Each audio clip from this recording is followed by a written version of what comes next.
जुलाई 1991 की शुरुआत में बिल गेट्स सीनियर ने कुछ अतिथियों को डिनर पर आमंत्रित किया। उनमें वॉरेन बफे और माइक्रोसॉफ्ट का संस्थापक उनका बेटा शामिल थे। संसार के दो सबसे सफल लोग जो फोर्ब्स के अरबपतियों की सूची में शिखर पर आते रहते थे। मेजबान ने डिनर पर आए अतिथियों से पूछा, लोग जीवन में जहाँ पहुँचे हैं वहाँ तक पहुँचने में कौन सा घटक था जो आपके हिसाब से सबसे महत्वपूर्ण है। बफे ने तुरंत जवाब दिया, एकाग्रता। बिल गेट्स उनसे सहमत थे। गेट्स 13 साल की उम्र से ही कंप्यूटर के दीवाने थे। मेरा मतलब है वो जुनूनी बन गए थे। यह दिन रात का मामला था। उनके माता पिता उन्हें लेकर चिंतित थे। हालांकि वह 9वें ग्रेड में ही था, लेकिन वह कंप्यूटर का दीवाना था। हर दूसरी चीज़ को नज़रअंदाज कर देता था, रात भर बाहर रहता था। अंत में 9 महीनों तक उन्होंने उसे कंप्यूटर नहीं छूने दिया। बिल में एक उन्मादी गुण था। उनके कॉलेज का रूममेट कहता है, वे किसी एक चीज़ पर एकाग्र हो जाते थे और उससे सचमुच चिपक जाते थे। वे जो भी कर रहे थे उसमें महारत हासिल करने की ठान लेते थे। एक पूर्व गर्लफ्रेंड ने कहा कि वे हमेशा बहुत एकाग्रचित रहे हैं और व्यवधान बर्दाश्त नहीं करते। उनके पास टेलीविज़न नहीं था और उन्होंने अपनी कार के रेडियो के पुर्जे पुर्जे अलग कर दिए थे। गर्लफ्रेंड बताती है, आखिरकार किसी ऐसे व्यक्ति के साथ संबंध कायम रखना मुश्किल है जो 7 घंटे की छुट्टी की डींगे हाँकता हो। यानी माइक्रोसॉफ्ट के ऑफिस को छोड़ने के बाद अगले दिन सुबह लौटने में सिर्फ 7 घंटे का ही समय लगता था। वॉरेन बफे ने भी कई वर्षों यहाँ तक कि दशकों तक एक ही लक्ष्य पर ध्यान केंद्रित रखा है। बचपन में भी उनका सपना अमीर बनने का था और उन्होंने $1000 कमाने के 1000 तरीके नामक पुस्तक चाव से पढ़ी थी।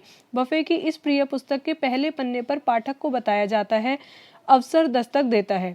अमेरिका के इतिहास में कम पूंजी वाले व्यक्ति के लिए अपना कारोबार शुरू करने का इतना लाभकारी समय कभी नहीं रहा जितना कि आज है। जब वे 11 साल के थे तब बफे ने घोषणा की कि वे 35 साल की उम्र तक करोड़पति बन जाएंगे। 16 साल की उम्र में उन्होंने कई व्यवसाय करके $5000 बचा लिए थे। आज की मुद्रा में वह पैसा लगभग $55,000 होगा, जो 16 साल के लड़के के लिए बुरा नहीं है। उनकी भविष्यवाणी में सिर्फ 5 साल का ही फर्क रहा। उन्होंने 30 साल की उम्र में ही अपना पहला मिलियन कमा लिया। जाहिर है तब $1 मिलियन का मूल्य आज की तुलना में ज़्यादा था। थिंक एंड ग्रो रिच में नेपोलियन हिल कहते हैं, जो भी इंसान पैसे का उद्देश्य समझता है वह उसकी कामना करता है। कामना करने से दौलत नहीं आती। दौलत तब आती है जब दौलत हासिल करने की इच्छा जुनून बन जाती है। दौलत हासिल करने के लिए निश्चित तरीकों की योजनाएं बनाई जाती हैं और इसके बाद इन योजनाओं पर लगन से इस तरह का काम किया जाता है कि आप असफलता को पहचानते भी नहीं हैं।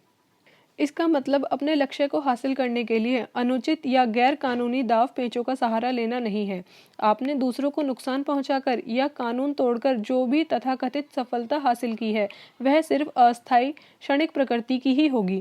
दीर्घकाल में आप ना तो सफल होंगे ना ही सुखी।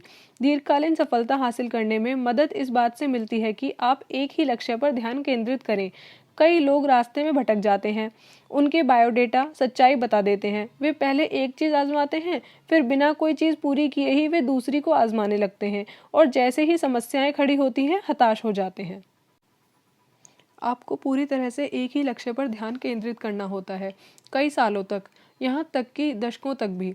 चाहे आप कुछ भी करना चाहते हों, चाहे आपका लक्ष्य खिलाड़ी, संगीतकार, वैज्ञानिक, चित्रकार, लेखक या व्यवसायी बनने का हो, सफलता रातों रात या कुछ सप्ताह या महीनों बाद भी आपके पास नहीं आएगी।